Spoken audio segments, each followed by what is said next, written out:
लाहौटी जी का सवाल ये है कि इस्लाम में हराम क्या क्या है और जायज क्या क्या है। जो जायज है वो तो मैंने आपको बताया, सारी गंदगी वहां जायज। इस्लाम में भी कई चीजें हराम है। सबसे पहली चीज हराम क्या है? इस्लाम में सबसे पहली चीज हराम है, अल्लाह के सिवा किसी और की इबादत करना सरासर हराम है। खाली मुसलमान के लिए नहीं, पूरी दुनिया में हर आदमी के लिए। मतलब हम भी नहीं कर सकते। हम कहते भाई अल्लाह ईश्वर तो एक है, वो बोले तुम्हारे लिए हमने जो अल्लाह बताया है, जो साथ में आसमान पर बैठा है, उसी की इबादत करो, नहीं तो मरो। तो अल्लाह के सिवा जब वो कलमा पढ़ते तो पहला कलमा क्या है? असहद अल्लाह ला इलाहा इल्लल्लाह मुहम्मदुर रसूलुल्लाह। आप लोगों को लगेगा कि इस महाराज को हो क्या गया, मुझे क्या हो गया गुरुदेव? 1000 साल पहले जब ये हरामी के पिल्ले आए थे, उस समय अगर हमारे धर्म गुरुओं ने कुरान और बाइबल हिंदुस्तानियों को पढ़ा दिया होता, समझा दिया होता, तो 1000 साल की गुलामी आती नहीं। आप लोग भाईचारे में फंसे रहे और वो तुम्हें खत्म करते गए। एक तो समस्या यह थी कि अरबी भाषा में थी, इसलिए समझ में नहीं आती थी। फिर इतने हरामी लोग हैं, ये अपनी किताब किसी को देते नहीं। इस कुरान में लिखा गया है कि काफिरों को अपना राजदार मत बनाना, अपने भेद मत देना, नहीं तो खुल जाएगा। आपको आश्चर्य होगा, मुझे कुरान की प्रति पाने में पूरे 10 साल लगे, मुझे किसी ने दी नहीं।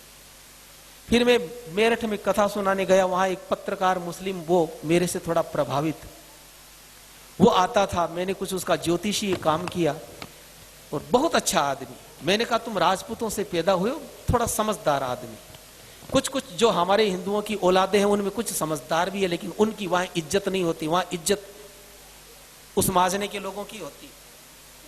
बोले मैं आपकी क्या सेवा करूं? मैंने कहा मुझे आप कुरान की पोथी दे दो। बोले बस इतनी सी बात, आइए। वो लेकर के आया, बिल्कुल इतनी सजी सजाई संदूक में। मैंने कहा इसकी कीमत क्या है? तो बोले हमारे यहां कुरान बेची नहीं जाती, बांटी जाती। फिर मैंने खोल करके देखा तो उसमें लिखा हुआ कीमत की जगह क्या? कुछ भी नहीं। उसको लगा मैंने कुछ बोला तो लगा कि नहीं। अब उसको क्या मालूम कि मैं क्या निकालने वाला हूं अंदर से, क्या जहर भरा हुआ है। तो आपने क्या पूछा था? हराम क्या है? सबसे पहली चीज हराम, अल्लाह के सिवा किसी और को मानना सबके लिए हराम है, वो सब पर। दूसरी चीज हराम, फरिश्तों और पैगंबरों की पूजा भी हराम। यानी हमारे यहां तो संत को, गुरुदेव को हम नमन करते हैं, लेकिन वहां मोहम्मद साहब को भी आप पूजा नहीं कर सकते। पैगंबर और फरिश्तों को मारना भी मना। उसके बाद में एक बहुत अच्छी चीज जो मुझे लगी, सूद खाना हराम, यानी ब्याज लेना बिल्कुल हराम। कुरान में कई जगह ब्याज लेने को हराम बताया। ये एक बहुत अच्छी चीज है। तो क्या लिखा, जो शब्द है वो मैं आपको दे रहा हूं।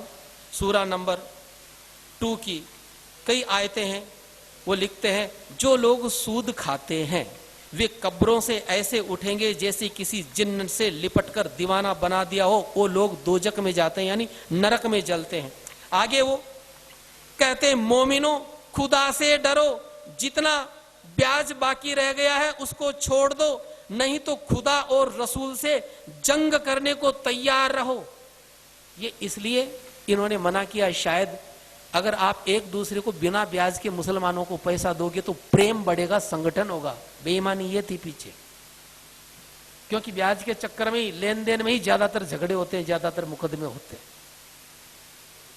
तो एक ये चीज हराम है।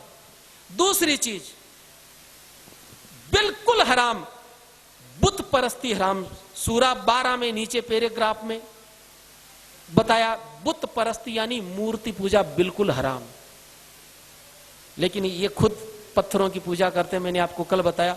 आगे कहते कब्र परस्ती हराम, मजार की पूजा भी नहीं कर सकते लेकिन करते। वहां साफ लिखा गया कब्रों की कोई इबादत नहीं होनी चाहिए, लेकिन फिर कमाई कैसे होगी? मजार परस्ती हराम, पीर परस्ती हराम, यानी पीर फकीर जो मानते हैं ना पीरों की, वो हराम। ताजिया परस्ती हराम, ताजिए निकाल नहीं सकते कुरान मजीद के अनुसार, लेकिन जानबूझ करके निकालते हैं हमको अपनी ताकत दिखाने के लिए। सितारा परस्ती हराम, चांद सितारों की पूजा नहीं कर सकते। आगे कहते हैं, हे मोमिनो, यहूदी और ईसाई तुम्हारे 1 नंबर दुश्मन है। हम 2 नंबर पे आते हैं, यहूदी और ईसाई 1 नंबर पर है। इनसे दोस्ती रखना बिल्कुल हराम, ये चीजें हराम है।